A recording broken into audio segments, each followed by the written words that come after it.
Hello, everyone, and welcome to the Hi-Fi Preschooling Kids Weekly Training Podcast. We are so excited that you are joining us today, and joining me are part of the Hi-Fi team. We have Kayla and Rachel.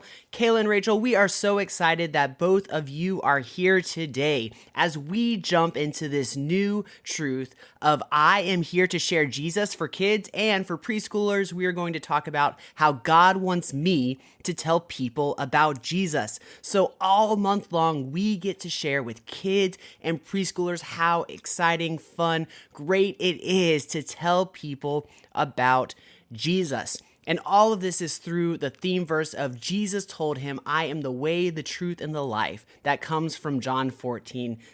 So I don't know about you, but I am so excited to share this truth with you and share this truth with preschool and kids. So, that being said, a lot of what we are talking about this week is that Jesus is the only truth. And I don't know if you have ever played the game, Kayla and Rachel, Two Truths and a Lie, but I have prepared a game of Two Truths and a Lie for you. So are you ready? Yeah. Oh, I am so ready, Isaac. And by the way, like who hasn't been in Kidman and not played Two Truths and a Lie? I don't know that I'm very Exactly. good at it, but it is a really fun game. So I'm pumped. I'm here I'm to for the it. point where I have a note in my phone of True Truths and a Lie ideas because I've played it Of course you so do. many times. All right, so let me pull the notepad up. Here we go. All right, so first truth or lie, and you all can guess, think about it. I have saved a kid from a stingray tank when he fell in at a petting zoo. Okay. Hey. Okay. All right. All right. Processing that one. I played on a national championship beach volleyball team. Okay. All right. And I sang the Star Spangled Banner for Kobe Bryant when I was in high school. Like directly to Kobe Bryant, like you were serenading Kobe I for mean, there this. was also a whole Or were there arena of other people. there? It was a Okay. Okay. basketball game, maybe. Okay. Okay. And, All right. basketball game. Star Spangled Banner at a Uh-huh. All right, how about this? I sang a Star Okay. Spangled Banner at a basketball game that Kobe Bryant was at. Okay, I've that's got it. more I can picture, believable. something better there. All right, what do you think? Interesting. Okay.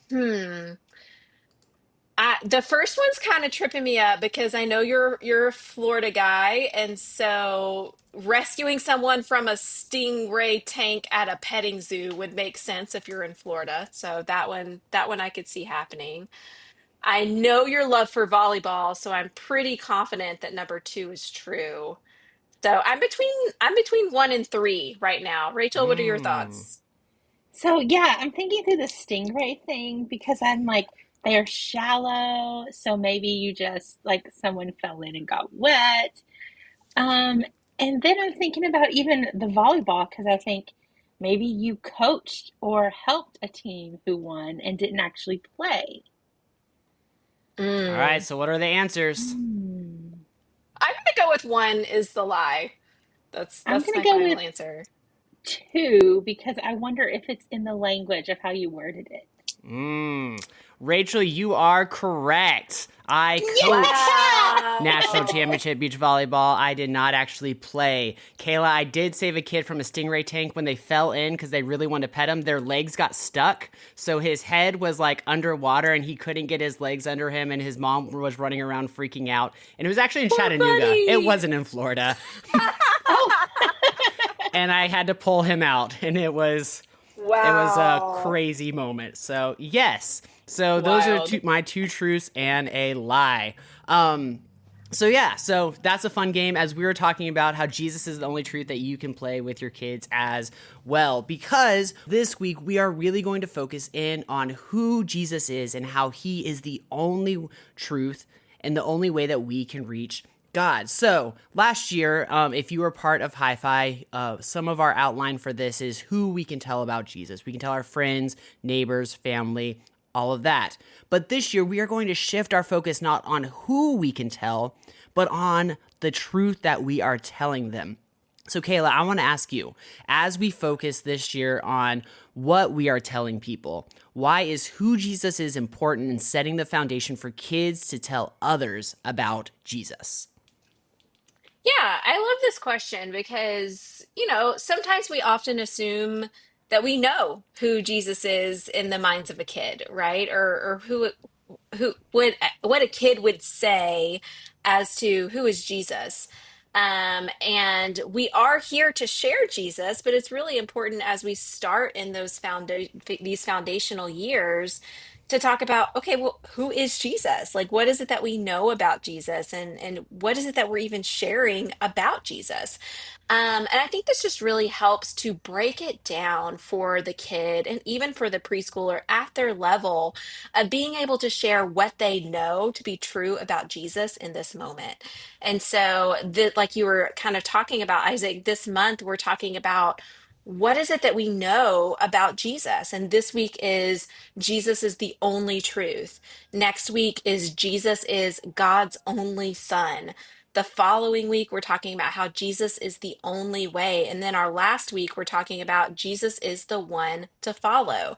And so, by kind of instilling in kids and helping them understand who it is that Jesus is, that he is the only truth, that he's God's son, that he is the only way to have a relationship with God, that he is the one that we get to follow and we get to help other people follow, that really helps lay this foundation and help kids understand in tangible ways that are those bite-sized kind of handlebars that they can really grasp onto as who is Jesus? What is it that I'm supposed to be telling about Jesus rather than this just one really big, oh, go tell people about Jesus? Well, what am I even supposed to tell them?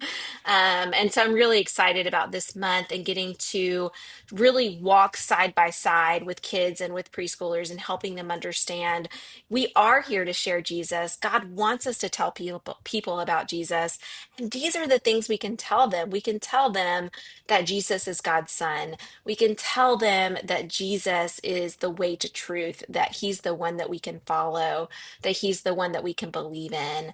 And so it just makes it really tangible for kids and preschoolers as to what it is that we can share about Jesus in this moment and how we can share about Jesus in a way that is approachable, and that is just really understandable for kids and where they are right now.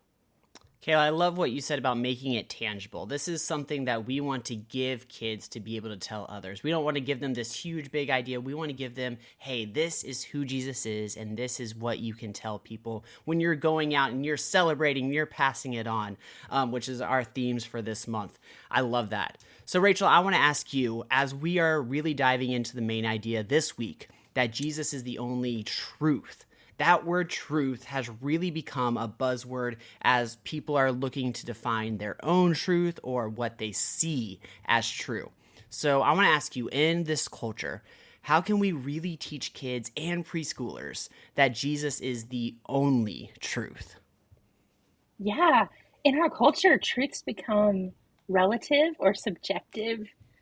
People see truth as my truth or your truth, and it can be really hard to begin to scratch the surface with kids and preschoolers that there aren't many truths or many ways to get to truth, that there is truth is truth. It is one thing, one concrete thing, and that Jesus is the only truth. And so it's really exciting this week that we get to introduce that Jesus is the only truth. There are not many truths, there are not many ways to Jesus or to God, that Jesus is it. Jesus is the only truth, and he's the only way to the Father. And I think our super clue, I think I mentioned super clue every week, but it's just a powerful way to connect abstract concepts to preschoolers and kids who still think so concretely. And so our super clue this week is a lock and a key.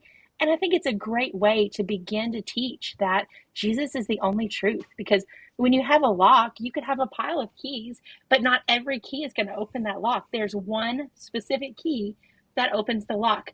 And there's only one truth. There's not many or, this group of keys that can open this lock. It's just the one. And Jesus is God's son, and he is the only truth. And I think it's such a neat thing that we get to teach preschoolers and kids and just begin to build their foundation on what truth is and how God is truth and how everything Jesus said is true. That is great, Rachel. I know as a former kids ministry leader who has been onboarded and handed a pile of keys to the church, where one opens my resource closet and one opens this exit and this entrance and this room, I feel that super clue very personally. So I love that as we're talking about this only truth, that there is only one truth that we can share that is the good news of Jesus.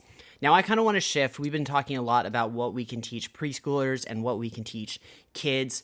But one of the things that I love to really focus on is what we can teach ourselves and our leaders through this truth. Because as we are growing, so are the kids and the preschoolers in our ministry. So I want to ask both of you, Jesus teaches that those who receive, those who respond to the bread of life will never be hungry again. So how can we ourselves, as the leaders, as the volunteers, as the people in the ministry, remember this when we are continually surrounded by a world that is always telling us the next thing that we need? Like if I say something out loud, then I have an Instagram ad like 20 minutes later, and it's crazy. So how can we ourselves remember this when we are surrounded by all of these things? Wow, Isaac, that's such a great question. Because it's real. Like we are pulled in a million different directions. We are constantly told that we need more, that what we have is not satisfying, and we often believe those lies. Like we often fall into that trap, even as believers and as ministry leaders, to say, I need more of this or I need more of that, rather than looking to the Lord to satisfy everything.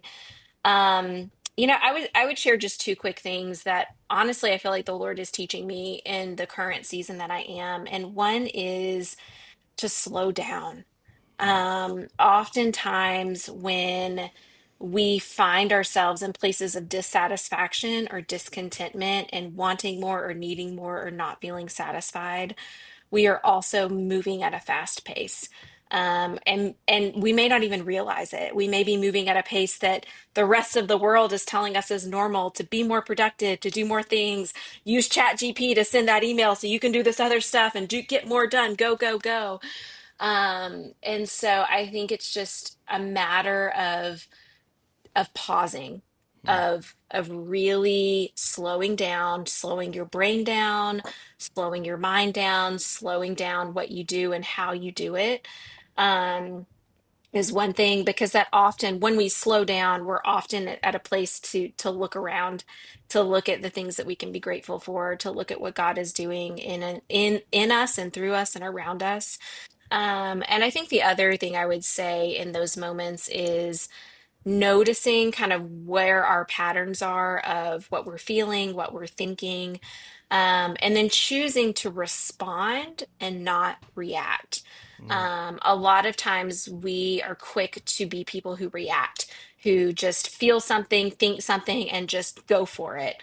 And rather than react, if we're able to slow ourselves down, slow our breath down, slow our minds down, to respond to something, we can approach it from a little bit more of a thoughtful place to say, hey, you know what? I am feeling this and I am thinking this, and here's what I know is true. Like here, not to say that my feelings are disregarded or that I shouldn't listen to them. I should absolutely pay attention to what's happening, but just because I feel it doesn't mean that what is actually happening is true. So I think slowing ourselves down, even to a pace that is an uncomfortable pace. I remember someone saying once about he forced himself to actually like take very slow walks. And all he wanted was to go fast, but like forcing himself to move slowly, made him think about what he was thinking about, what he was feeling about differently, to process it differently, and then to actually turn that into a moment of gratitude and a moment of worship to who God is and what he's actually doing, rather than focusing on, I need this, I want this. So slowing down and then trying to respond to something thoughtfully versus just reacting to it in the moment. Yeah. Something you said, Kayla, that kind of struck a thought with me was noticing. And I think for me, that's something that the Lord has been um, teaching me right now is to notice. And I think whenever I get caught in that moment of, oh, I need this, oh, okay, you provided this, or thank you, well, now I need this, or now I want this, or now I want to move on to this next thing. Um, I feel like the Lord's been teaching me to notice and to be grateful, to acknowledge how the Lord's met needs and worked and provided, even in very Mm. small ways, to remember with gratitude that He's active and alive and at work in our lives, and how practicing noticing and being grateful for how He's working has really helped me to see how He's working and then to trust that He'll keep working, instead of trying to grapple with quick fixes or my own ideas of what I need, instead of resting in how He's provided and He'll continue to meet my actual needs. Rachel, that's so true because so quickly we do forget what God has already just provided for us. And I think that I know in my life, something that my wife and I have done recently, especially as we've gone through our adoption process with our little baby and everything, is that we have been very intentional to write all of the little details down. And because of that, when we are having a moment of frustration or a moment of, God, what is coming up next? We can actually look back and say, wow, He provided this little detail that we completely overlooked. But when we look back at the whole picture, because we've written it down, well, correction, she's written down. She is a great writer, so she does that. But because when we look back at what she has written down, we can celebrate what God has done for us in the past, and we can help remind ourselves now that God, He is the only truth that we need to surrender to. We don't have to worry about our own things. We can surrender to Him. Is that still easy? Absolutely not. But it does make it a tad bit easier to hand those things over when you can remember what He has done in the past. So I don't know about you, but I am very excited to be able to teach kids and preschoolers this week that Jesus is the only truth.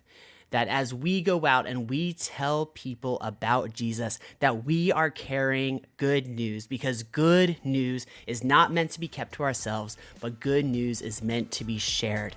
So I can't wait for this week. I hope that you are all excited for this week. Until next time, we will talk to you all later. Bye.